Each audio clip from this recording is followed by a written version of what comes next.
Hey everybody, thanks for checking me out yet again. This time I've got Huntress Bishoujo statue.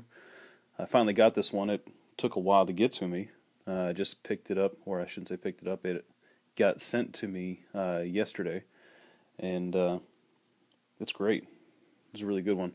And they're pretty much all just, they're great now. They're none of them are, some of them are a little lackluster before, I think. Here and there, Black Cat and like Invisible Woman. But now it seems like they're firing on all 8 cylinders, and I'm hoping that they kind of revisit some characters now that they're a little bit better. Some of the ones that they did in the 1/7 scale, Rogue and Phoenix and Psylocke, of course. I think they should be revisited now. But enough of that. I want to show you real quick the illustration comparison here. So these are getting better, and I think we've hit a bit of a turning point now, in that the illustrations kind of outshined the final sculpts and the finished products. For me personally, I feel like we've gotten to a point now. I shouldn't say we. Koto has gotten to a point now where they're really, I think, kind of outdoing the illustrations in a lot of ways.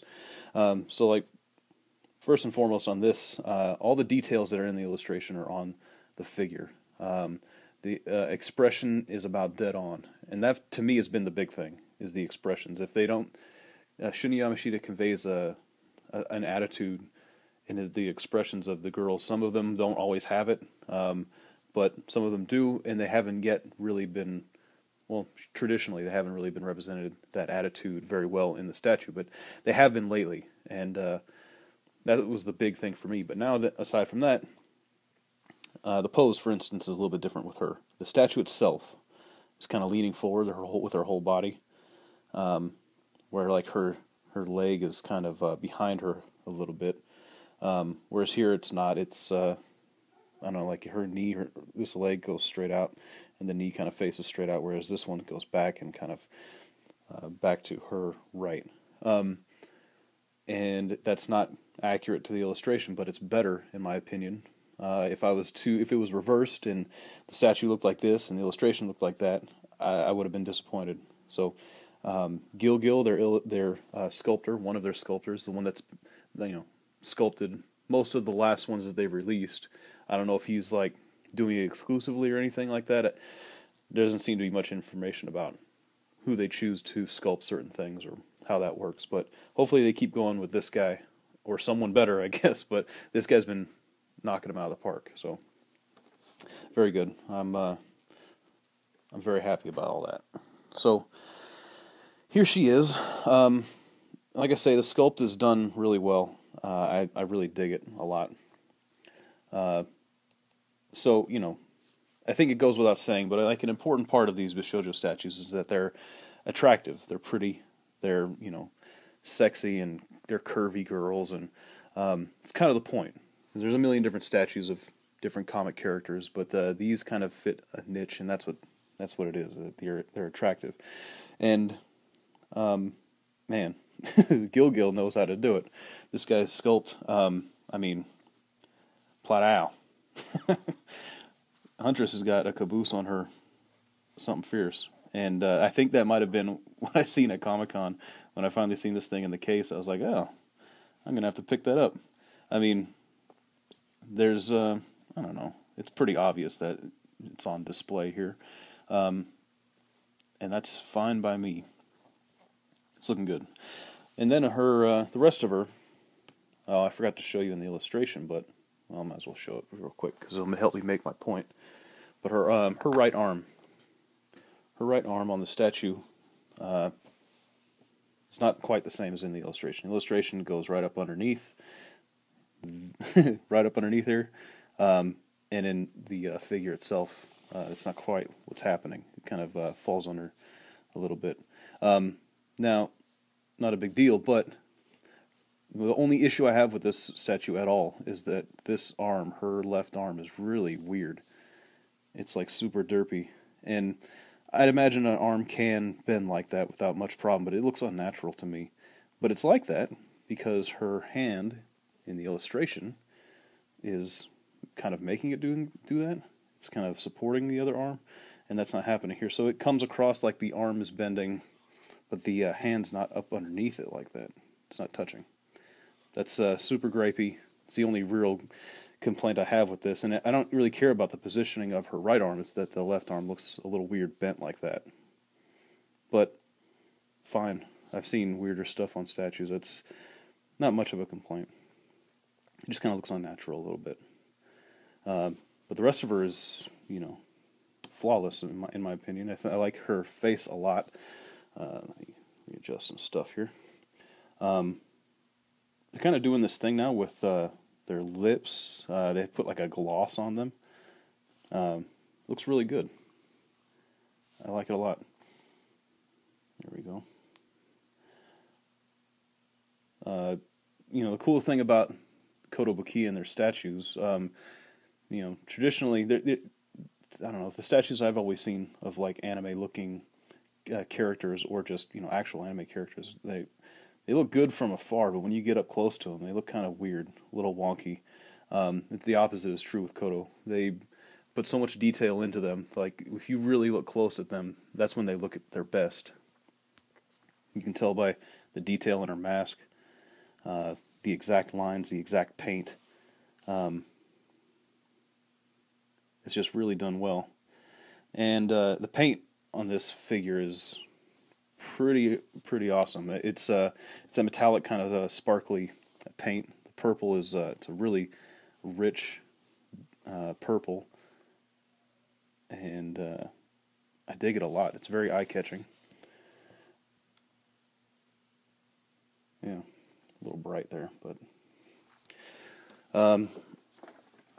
there's a little bit of a flaw on mine where paint kind of got where it shouldn't have got.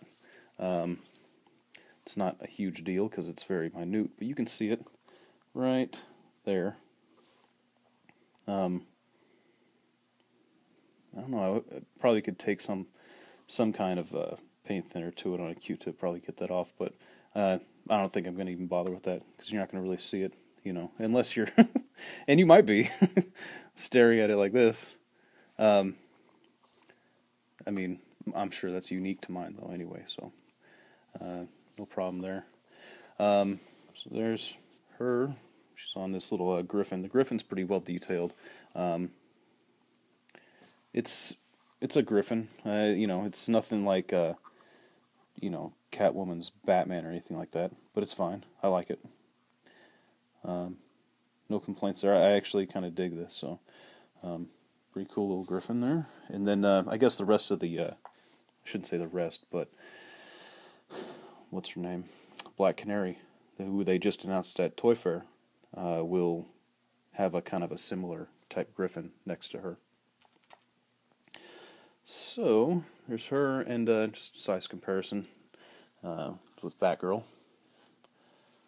Sizes up pretty well. Batgirl's a little smaller. There they are. And then Catwoman. And I don't know, I think they all look pretty good together. They all kind of, I don't know, it feels like Batman to me. Kind of, sorry, I'm just adjusting things here. Feels like Gotham. Gotham's in the house. Yeah, there she is. So, all in all, I'm really happy with Huntress. The pose is great. The cape and the hair both flow in the same motion, unlike some previous statues. The staff is removable. I don't know why you'd want to. It'd look really weird without it, but it splits in the middle right about here. It comes separated in the package. You have to kind of stick it in her hands and kind of manipulate it there. Trying to get the color right. A little too bright in here.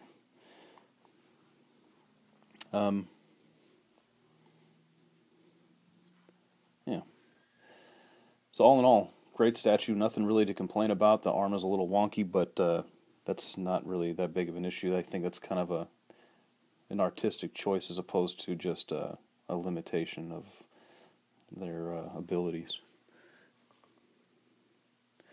but she looks good, and from all angles.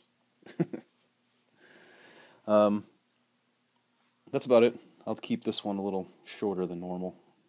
I don't have a whole lot to say about her. You know, Huntress is, this is the most interesting thing with Huntress I've ever seen. So, as far as Huntress goes, my interest kind of begins and ends here with this statue. Looking forward to Black Canary. That one looks pretty good. I think it's going to look great sitting next to Huntress and Batgirl. Koto also just wrapped up Toy Fair. A little disappointed. They showed Black Canary was the only real announcement there. I was hoping to see some Street Fighter Chun-Li Bishoujo. Didn't get to see it.